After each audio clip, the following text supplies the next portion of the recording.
de Dieu est un trésor inestimable.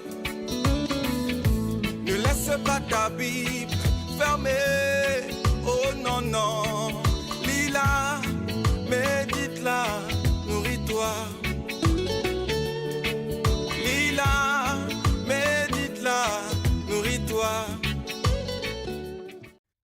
Bonjour.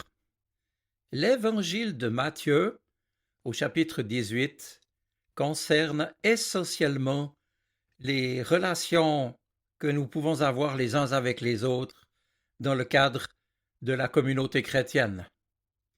Et faisant référence à des événements pénibles, Pierre, l'apôtre, le disciple, s'approche de Jésus pour lui demander « Mais Seigneur, quand mon frère commet des fautes contre moi, combien de fois dois-je lui pardonner? Jusqu'à 7 fois ?» Jésus lui répondit « Je ne te dis pas jusqu'à 7 fois, mais jusqu'à 70 fois 7 fois. » C'est dire, mes amis, que l'Église de Jésus est fondée tout entière sur le pardon mutuel, faute de quoi elle va s'effondrer et n'existera plus. D'ailleurs, aucun groupe humain ne peut tenir autrement.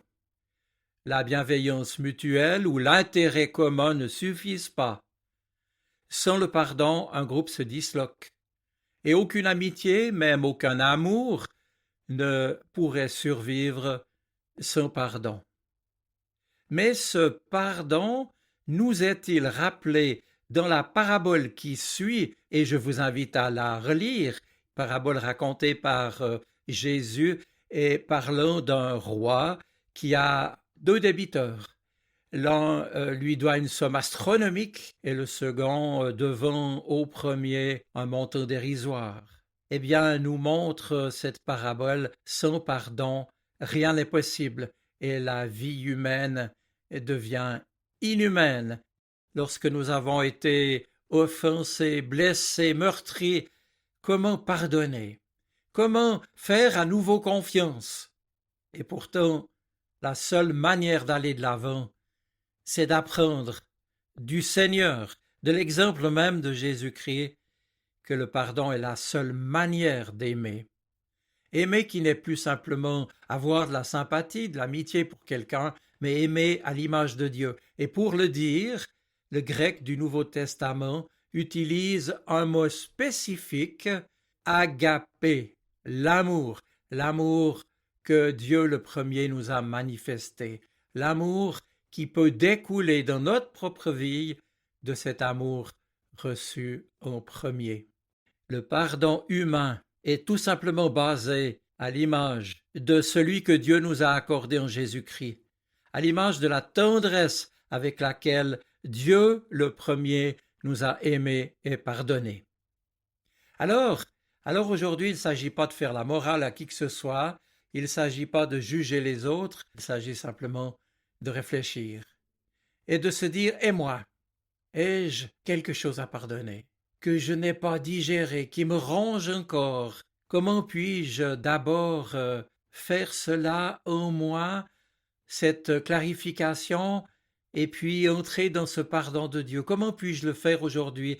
Et dois-je peut-être m'approcher de cet autre pour lui demander pardon ou pour lui dire que j'ai été malmené? À chacun d'y réfléchir. L'Esprit du Seigneur est là pour nous aider à mesurer notre propre réalité à l'aune de l'amour inconditionnel de Dieu à notre égard. Ne sommes-nous pas comme le gros débiteur de la parabole? Alors il serait temps de nous inspirer de l'attitude de Jésus à notre égard. Je vous laisse y réfléchir. Chacun pour nous-mêmes, n'avons-nous pas, n'est-ce pas, à balayer devant notre porte? Je vous souhaite une bonne semaine. Soyez bénis. Amen. La parole de Dieu est un trésor inestimable.